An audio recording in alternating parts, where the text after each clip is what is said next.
tula bilang isang pasasalamat at pagre-recognize natin sa mga sakripisyo at pagmamahal ng ating kasamang si Ariel.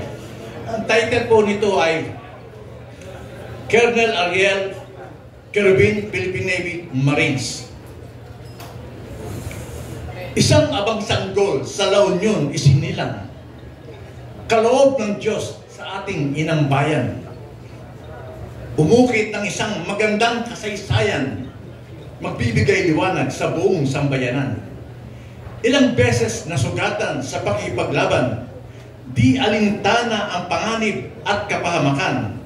Dumanas ng hirap, lungkot at kapighatian, nalayo sa pamilya dahil sa katungkulan. Itinuon ang isip at kanyang ginampanan ang pagtatanggol sa bayan at mga mamamayan. Mga kalaban ng pamahalaan na nagahari-harian, ganap niyang nagapit upang di pamarisan.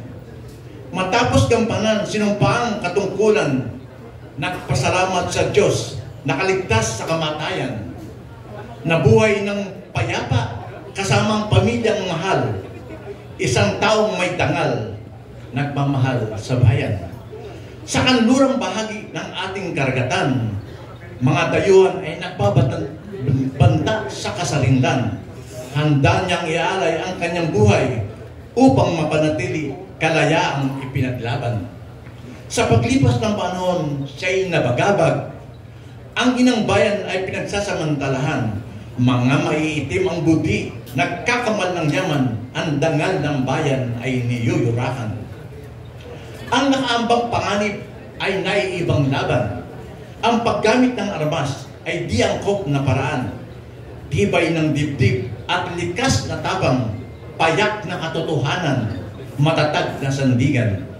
Sa panahon ngayon kay daming mapanlinlang, matatamis na pananalita, puro kaboktatan.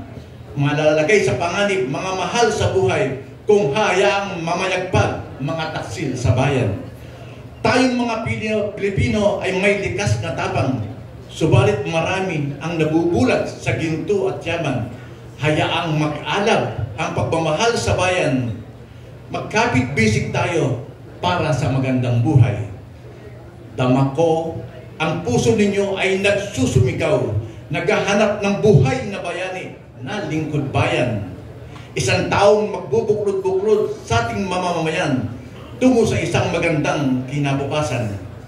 Isang Ariel Kerubin, bigay ng may kapal, handang tumulong, tunay na nagpamahal. Iaalay ang lakas ng katawan at isipan upang makalaya tayo sa kahirapan. Sa pagkakataong ito, ating ipagdasal, tayo ay magkaisa at siya'y tulungan. Sa ating pagsasama-sama at pagtutulungan, bayan ay magbubunyi sa pagbubukang liwayway. Magandang umaga, maraming salamat.